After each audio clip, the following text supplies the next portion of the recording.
رات آپ نے اعلان کیا، تمام صحابہ کرام سوچو بچار میں لگے رہے اور امید کرتے رہے شاید وہ بندہ میں ہی، آپ مجھے تلوار دیں اور میرے لیے یہ اعزاز بن جائے اور مجھے وہ تلوار ملے، مجھے جو ہے وہ جھنڈا جو ہے وہ ملے۔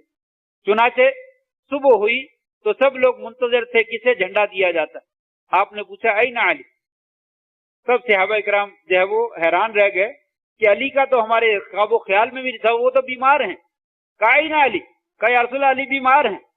کہا کہاں کیا ہوا ہے؟ کہا ان کی آنکھوں میں جو ہے وہ درد ہے۔ کہا بلائیے ان علی کو بلایا، فبصق فی عینیہ، آپ نے اپنا لعاب جو ہے ان کی آنکھوں میں ڈالا، فبرا ثم دعا لہ بالبرکہ، آپ نے ان کی آنکھوں میں لعاب ڈالا اور ان کے لیے برکت کی دعا کی اور وہ شفا یاب ہو گئے۔ اور پھر کہتے ہیں ساری زندگی پھر کبھی میری جو ہے وہ آنکھیں دکھی نہیں، پھر میری آنکھوں میں کبھی درد نہیں ہوا۔ آپ نے جو ہے پھر جھنڈا دیا، کہا لیے لے لو اور جاؤ، جا کر پہلے ان کو اسلام کی دعوت دینا، اگر وہ انکار کریں تو ان کو جزیہ کہنا کہ جزیہ دے دو، اگر وہ اس کا انکار کریں پھر لڑائی کے لیے تیار ہو جائے۔ چنانچہ حضرت علی یہ کہ چلے گئے اور جا کر جو ہے وہ ان کو دعوت دی اسلام، انہوں نے قبول کرنے سے انکار کر دیا، جزیے سے انکار کر دیا۔ چنانچہ ان کا سردار مرحب نامی موجود تھا، وہ باہر نکلا اور اس نے للکارا مسلمانوں کو، آؤ میرے سامنے کون مقابلہ کرتا ہے۔ غالباً ایک بندہ نکلا اور مرحب نے اسے شہید کر دیا۔ پھر اس کے بعد حضرت علی خود نکلے، کہنے لگے آؤ۔ مرحب نے اس وقت کہا لقد علمت خیبر انی مرحب، خیبر پورا جانتا ہے کہ میں مرحب ہوں، میں کافروں کا یہودیوں کا سردار ہوں اور بہت بڑا بہادر ہوں، شاکی الصلاحی بطل مجرب، میں بہت عمدہ ہتھیار بند ہوں اور ہتھیار اٹھاتا ہوں اور تجربہ کار بہادر ہوں، اور جس وقت جو ہے وہ جنگ شعلے گرا رہی ہوتی ہے اس وقت میں نکلتا ہوں اور اس وقت جو ہے وہ میں بہادری دکھاتا ہوں۔ تو حضرت علی رضی اللہ تعالیٰ نکلے اور پھر کہا انا الذی سمتنی امی حیدرہ، میں ہوں وہ آدمی جس کا نام ان کی والدہ نے حیدرہ رکھا ہے۔ میں نے پیچھے ذکر کیا حیدرہ کا معنی شیر، میں جو ہے وہ ہوں جس کی والدہ نے ان کا نام جو ہے وہ حیدرہ رکھا ہے، کلیسی غابات کریہ المنظرہ، جنگل کے شیر کی طرح جس کو جو دیکھتا ہے ڈر کر بھاگ جاتا ہے، اور میں جو ہے اوفیہم بالسائی کیل السندرہ، کہا جب کوئی مجھے ایک سا دیتا ہے، پیمانہ 2.5 کلو کا سا ہوتا ہے، میں اسے پورا پیمانہ اس سے بڑھا کر دیتا ہوں۔ کوئی ایک تلوار مارے تو میں 2 3 3 لگاتا ہوں، کوئی 4 لگائے تو میں 5 5 6 6 لگاتا ہوں، یعنی کوئی آئے اور مقابلہ کرے تو اس کا مقابلہ خوب کرنا جو ہے وہ جان۔ چنانچہ مرحب آگے بڑھا اور لڑائی شروع ہوئی اور حضرت علی رضی اللہ عنہ نے ایک ہی تلوار لگائی اور اس کے جسم کو 2 ٹکڑے کر، اور وہ جہنم واصل جو ہے وہ، اور حضرت علی رضی اللہ عنہ کی شجاعت اور بہادری یہاں سے پوری دنیا میں مثل کے ضرب مثل کے طور پر مشہور ہو کہ حضرت علی رضی اللہ تعالیٰ اسد اللہ ہیں اور بہت زبردست بہادر ہیں اور بڑے نڈر ہیں، لیکن افسوس کہ یہاں پہ جو ہے وہ ایک من گھڑت قصہ جو ہے وہ مشہور کر دیا گیا۔ حضرت علی رضی اللہ تعالیٰ جو ہے وہ تلوار ماری اور مرحب کا جو ہے وہ سر کٹ گیا، اس کا پیٹ کٹ گیا اور اس کی ٹانگیں کٹ گئی اور زمین کٹ گئی، پہلی زمین کٹ گئی، دوسری زمین کٹ گئی، تیسری کٹ گئی اور چوتھی اور 5ویں 6ٹھی اور 7ویں زمین کٹ گئی۔ جب 7ویں زمین کٹی تو اللہ تبارک و تعالیٰ کو پریشانی لاحق، جبریل کو آواز دی، جبریل بھاگو بھاگو، وہ بیل جس کے سینگ کے اوپر زمینیں موجود ہیں اس تک تلوار پہنچنے لگی ہے، جاؤ علی کی تلوار جو ہے وہ رکنے کا نام نہیں لے رہی ہے، وہاں پہنچو۔ تو جبریل نے جا کر جلدی سے اپنا پر جو ہے وہ نیچے دیا اور ان کا پر بھی کٹ گیا، پھر جو ہے وہ تلوار جا کر انا للہ و انا الیہ راجعون۔ یہ جو ہے اس قدر مبالغہ کرنے کی کیا ضرورت؟ کس کی تلوار جو ہے وہ اتنی لمبی ہے کہ 7 زمینیں جو ہے وہ کاٹ ڈالے، اور پھر اللہ تبارک و تعالیٰ کو بھی نعوذ باللہ من ذالک خدشہ لاحق ہو جائے، اور پھر جبریل کے پر بھی جو ہے وہ کٹ جائیں، اور پھر تلوار جو ہے وہ ابھی بھی رکنے کا نام نہ لیتی ہو۔ یہ اس طرح کے من گھڑت قصے بیان کرنے کی کوئی ضرورت نہیں ہے، اس کا حقیقت سے کوئی تعلق۔